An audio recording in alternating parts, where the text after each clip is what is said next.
Vam començar amb un inici potent i engrescador, la literatura fantàstica.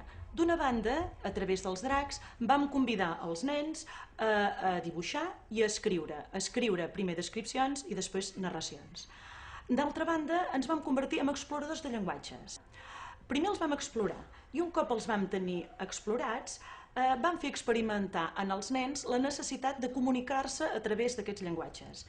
D'aquesta manera vam iniciar el curs passat el projecte de la Biblioteca Mil·lennium. Us convido a fer un viatge en el temps. Veniu.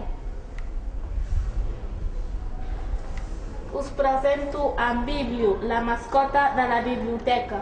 A la nostra biblioteca trobem històries i personatges reals imaginaris. A les meves mans tinc un conte amb personatges imaginaris. És una història de dracs que vam escriure i dibuixar l'any passat. L'altre dia la Montse us va presentar una idea per seguir al llarg del curs, que era la de que un fullet apareixeria a la classe. Arrel de tot això he pensat que iria bé que féssim un conte entre totes.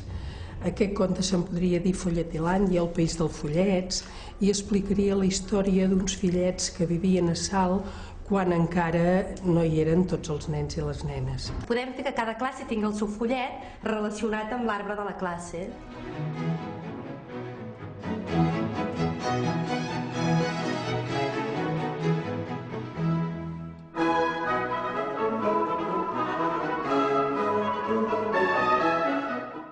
Els fullets volen ser personatges fantàstics i alhora propers als nens, amb trets que fàcilment ells es puguin identificar, tant a nivell físic com de personalitat.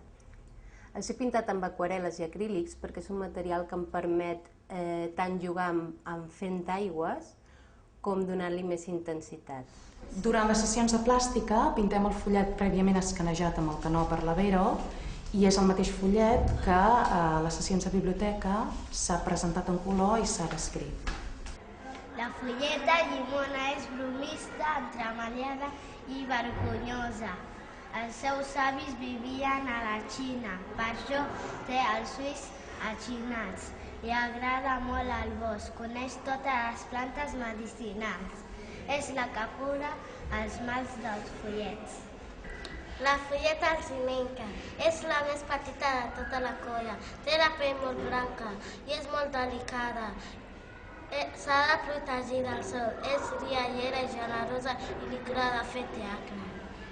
Aquí us presento el fullet Xipresos.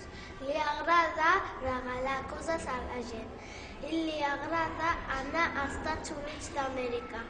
És elegant i va molt ben perfumat i li agrada ballar el rock and roll.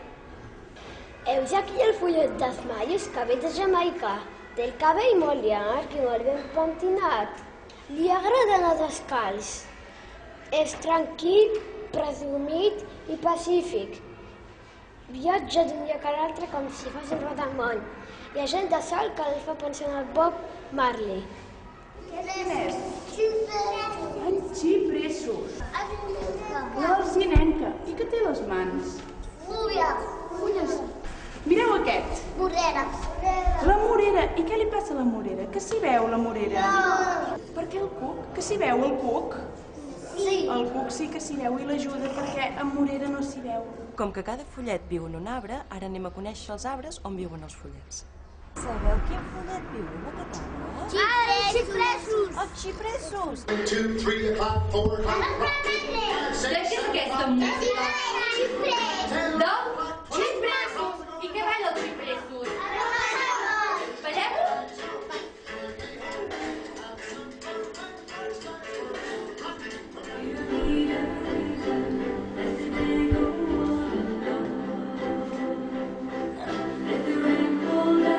Començarem per un nen o nena, jo li enganxaré l'etiqueta en el front, i l'haurà haurà d'endevinar. Nosaltres només podrem dir sí o no. Mira, mira. Sóc una fulleta? Sí! Vale, és aquest. Farem fotografies i farem un vídeo petit. Per què? Per poder tenir aquestes imatges després i treballar a l'aula d'audiovisuals. Sí? Informàtica amb la Núria, molt bé. Nosaltres a l'àrea d'informàtica el que fem és recopilar els diferents treballs que s'han anat fent amb les altres assignatures per elaborar un conte que es pugui veure o en CD o a la televisió. És un projecte que ha aconseguit esdevenir un projecte d'escola transversal, ja que hi estan participant tots els nens i nenes.